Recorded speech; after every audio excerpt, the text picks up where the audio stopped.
Welcome back to the show. I'm looking forward to this. It's been a whirlwind few days for Anthony Albanese, elected on Saturday night, sworn in as Prime Minister on Sunday, then straight on a plane to Tokyo to meet world leaders. He's back on our home soil now and joins us.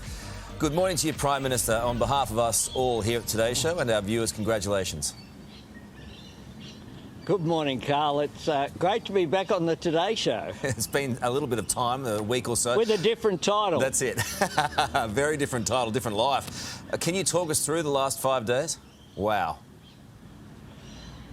Oh, it's been quite extraordinary. We had Saturday night.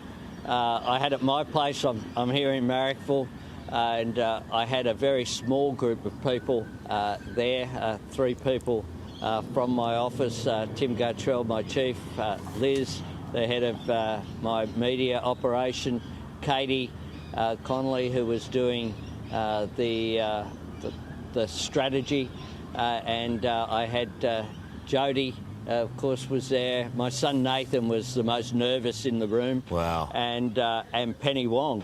And I cooked dinner for people on Saturday night. People think that's pretty crazy, but I cooked some pasta. It was pretty simple pasta with a pretty basic sort of arrabbiata sauce, just to get going. A bit of comfort food, I find. And then we had. It was clear that we had won. I received a phone call from Scott Morrison.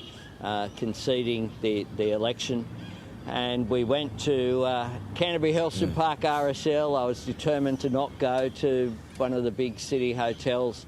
It was good to do it at a local club. And then, of course, Monday we got sworn in Monday morning at 9 a.m. because the Quad Leaders meeting was so important that Australia be represented there, and it was a great honour to represent Australia with President Biden, our host, Prime Minister Kishida, and Prime Minister Modi. Okay. I was very warmly welcomed there. I'll get onto that in just a second. I just wanted to take you back to Saturday night if we can, because, I mean, at some point you do know that you've become the Prime Minister of the country. Someone says something, or it's the call from Scott Morrison. What was that like when you know that everything that you've gone towards your whole life becomes a reality? It was quite an extraordinary moment, and it was overwhelming. Paul Erickson was in the count room, my campaign director. They had a set-up in at the National Campaign Office. I deliberately didn't do that. I wanted to just spend some time at home. I was determined not to get ahead of myself. Over the last 3 years, we know that polls can be wrong. But it was clear to me that I thought during the campaign I couldn't see how the coalition could get to 76 seats. The question was what the outcome would be, though, whether we would be a majority Labor government, which it appears likely that we will be. But it was clear to me that we would be in a position to form government reasonably early on in the night, but we were awaiting those results. It's always a bit of a roller coaster, of course. Seats get allocated one way and then another, but we know now that we'll be in, I think, a very strong position to govern and to implement the agenda that we put forward. It was very emotional for me, Karl.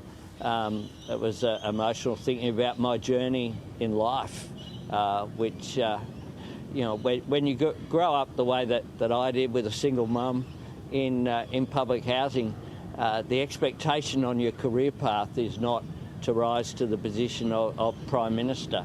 But it does say a lot about our great country, that people can have that opportunity. I did have a couple of draft speeches, Karl. I had a shorter one and then a longer one.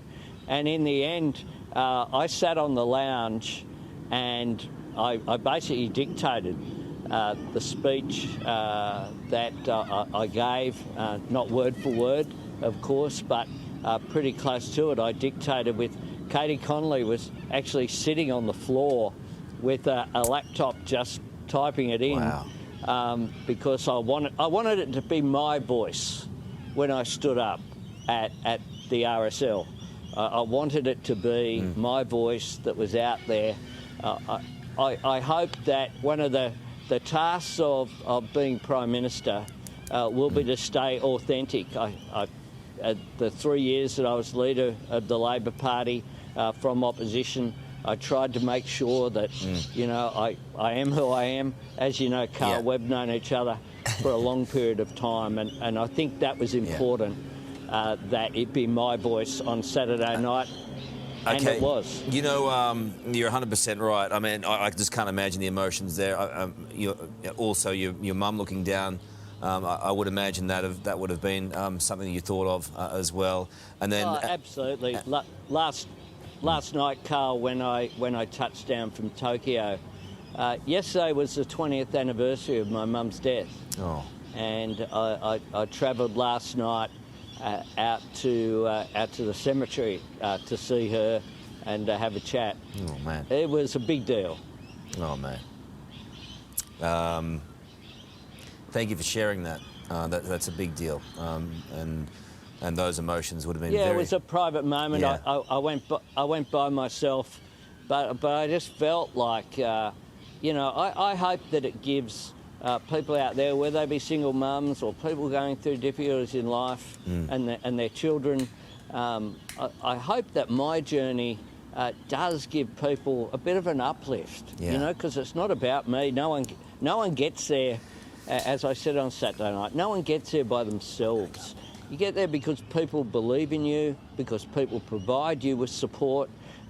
The neighbours who cooked me meals when I was there as a school student, you know, looking after me, that sense of community that was there in Camperdown, the sense of feel that was there on Saturday night when we came out of the house and my neighbours here in Marrickville, like it was reasonably late, I'm not sure what time it was by then, it was, you know, around about 11 o'clock or thereabouts, and it was like the whole neighbourhood were on the street just cheering the change in direction for this country. And one of the things that I want to bring to change is not just policy change, but culture change.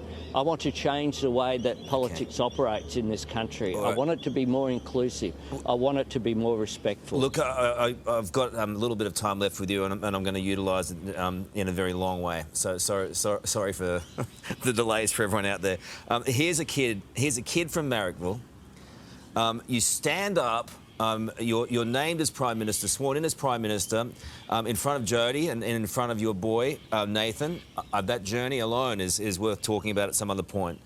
Then you get on a plane and this kid from Marrickville's on the world stage with Joe Biden. And I don't know, do you get nervous? Are you worried about even slipping on the stairs coming down the plane? Like, how does that all work for you? I mean, that is a mind warp of transitions. Well, it's a big deal, and I think it's really helped the government, I've got to say, to have hit the ground running. The world knows there's a change of government in Australia, and whether it be our neighbours in the Indo-Pacific or our friends in Europe or other parts of the world, it's been incredibly well received, I've got to say. Whether it was Prime Minister Johnson or I had a chat with Justin Trudeau yesterday, we've had a chat with a range of world leaders. All of them have been welcoming.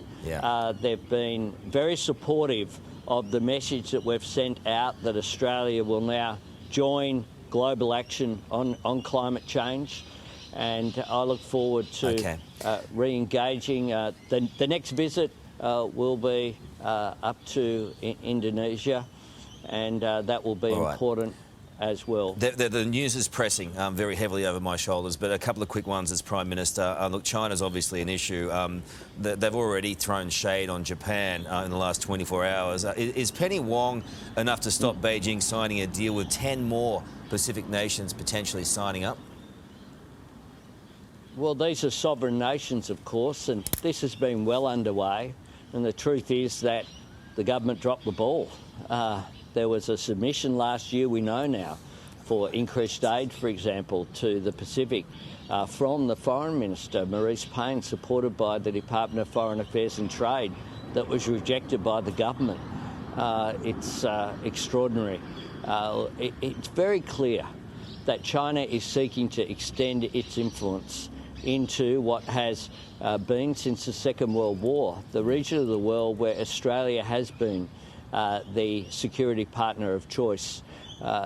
Penny Wong is on her way to Fiji. That's just the start of a re-engagement with the Pacific. I'll attend the Pacific Island Forum in coming weeks when it's held. It's scheduled for July at this point in time.